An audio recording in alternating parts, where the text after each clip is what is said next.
Millcreek. My name is Megan Longo, here with the newest edition of Trojans Today. The lineup for this week starts by joining Zach on an adventure-filled trip to Wintergreen Gorge to take a look at hiking trails. Next, we head over to Cooking with Kira, where we learn how to make simple and delicious mug muffins. Lastly, we visit Mandy, where we'll take a look at how to make our own face mask to protect against COVID-19. Our trivia winner from last week was Mary Claire Miller, a current 9th grade student at McDowell High School, with the correct answer of 1973 to the question, when was the last toilet paper shortage? For this week's trivia question, type the URL on the screen or click the link in the description to answer. The first person to answer correctly will get a shout out in our next show.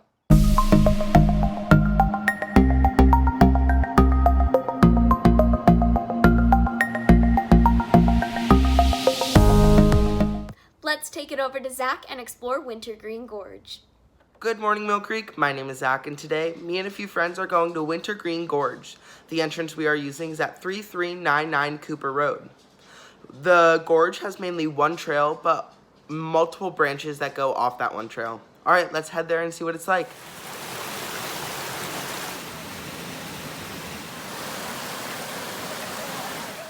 There is one main creek that follows the path of the gorge.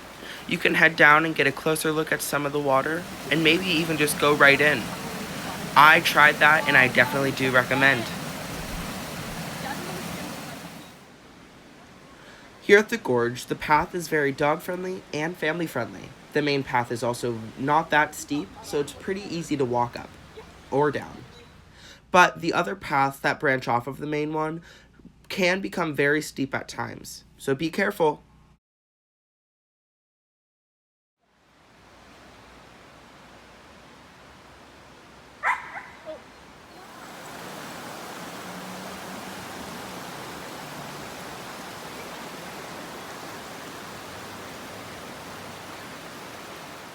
Thank you for joining me today, Millcreek. I hope that someday you guys can come out here and enjoy yourself. All right, now into more news.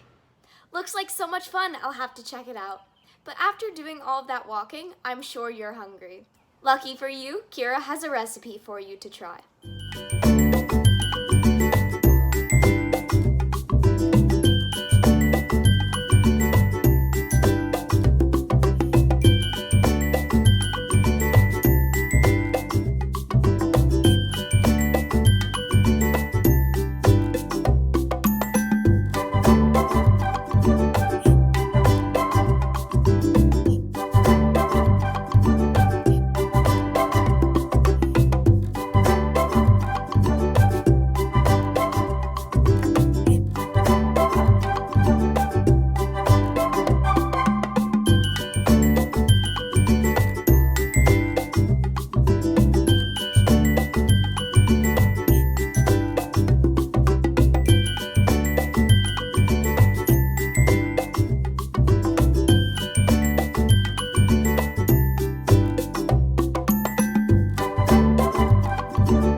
Delicious! With the special weekend coming up, maybe you can make them for your family.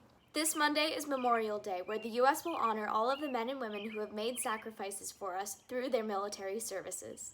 Traditionally, families will visit grave sites and memorials of fallen recruits. There, they can help clean and decorate grave sites by placing an American flag by the tombstone. But remember that we are still in the yellow zone, which means to continue taking precautions such as wearing a mask. But why buy a boring, disposable face mask when you can make your own? Well, Mandy has just the activity for you. Good morning, Millcreek. My name is Mandy Berlin, and welcome to Crafting in Quarantine. It's more important now than ever before to stay safe each and every time we leave the house. So today, I'm going to be showing you how to sew a face mask that you can wear, wash, and wear again. It's not super hard, and it's a little fun too, so stay tuned to join me in crafting. For your supplies, you will need fabric, scissors, elastics, a needle and thread or sewing machine, some sewing pins, an iron, and a little patience. You'll also want something to write on your fabric with. I like to use fabric chalk, but you can also use Sharpie. I use Sharpie in this video because you can see it better. When choosing your fabric, you'll want something tightly woven. Cotton works great and it's easy to attain, but you could also use an old sweatshirt or a hand towel if it's all you have. Just stay safe. You're going to start by cutting out a rectangle. The measurements I prefer are 14 by 8 inches, but you can adjust these measurements to fit your face better.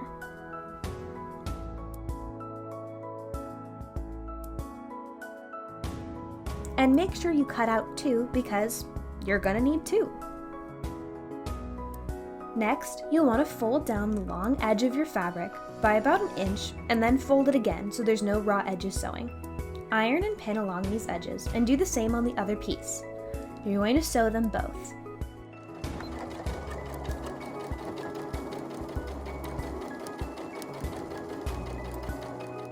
These lines that we sewed on create the top of the mask. So next we're going to put them together. Put the sewn edges together and put the right sides in. So put the ugly part facing out and then the nice looking parts of the fabric on the inside because we're sewing it inside out. Next we're going to mark off a segment across the top of our mask that we're not going to sew. The segment will be about 3 inches and I like to put it in the middle. Then pin and iron around the other edges so that you know where to sew and that they stay secure while you're sewing. But remember, don't sew on that 3-inch mark that you marked on the top. Now that the pieces are sewn together, you can use pinking shears around the edges to prevent fraying. But if you don't have pinking shears or don't know what they are, go ahead and skip this step. Now flip it right side out. And once it's flipped right side out, iron it so that it lays flat, because next we're going to add pleats. What's a pleat? A pleat is an intentional fold sewn into the fabric. Pleats can be a little tricky, but don't worry, we're going to do it together, and it doesn't have to be perfect. Start by marking 3/4 of an inch segments all the way down the side of your fabric. Next, grab your fabric by the first segment and pull it down to the second segment.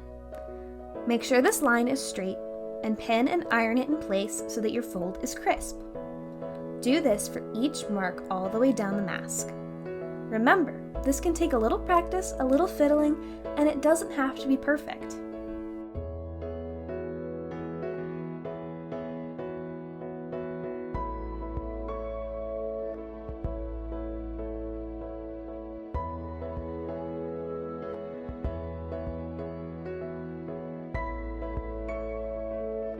Next, we're going to be adding elastics. You can use regular elastic, a ribbon that ties around your head, or in my case, I like to use hair ties. Start by pulling your fabric through the hair tie and then folding it over the edge. When you sew, you'll sew only on the fabric. Don't sew on your hair tie, because you want the hair tie to be able to move freely around in the pocket that you create for it.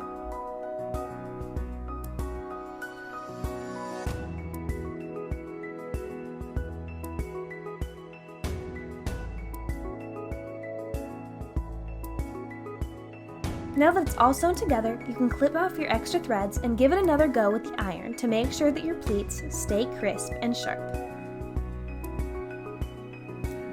And you're all done. Now it's time to try on your mask. This pocket that we sewn in can be used to add in filters. I like to use cotton balls, you can use a coffee filter, or just about anything you can think of to add another layer of protection. And the pleats are going to help it mold to your face better. Make sure you stay safe each and every time you leave the house for a necessity. And thank you so much for crafting with me.